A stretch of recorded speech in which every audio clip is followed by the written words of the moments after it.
Hi, my name is Matt from filmformat.com, and in this video we'll be comparing the Zeiss Planar T 50mm f1.4 lens with the Canon EF 50mm f1.4 lens. The Canon EF 50 is much less expensive than the Zeiss Planar 50, but Zeiss has a massive following of fans in the cine world. Let's see why.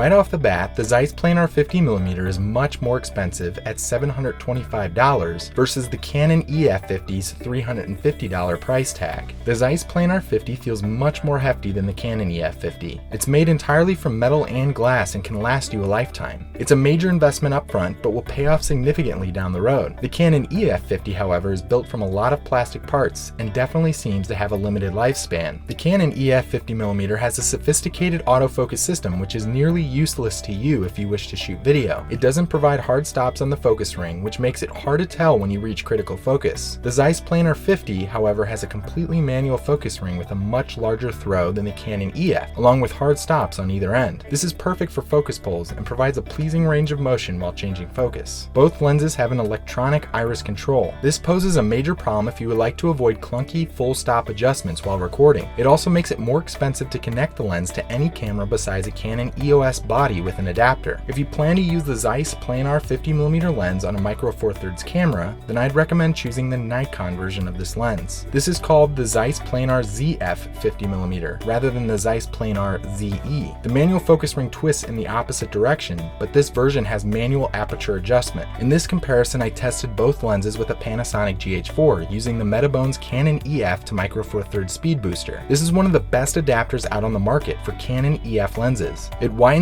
the focal length 0.71 times, increases the maximum aperture by one stop, and increases the overall sharpness. Typically, Zeiss lenses are considered to have some of the best quality glass among their competitors, and it's clear to see why. In my opinion, the Zeiss Planar 50 provides much better contrast and resolution than the Canon EF lens.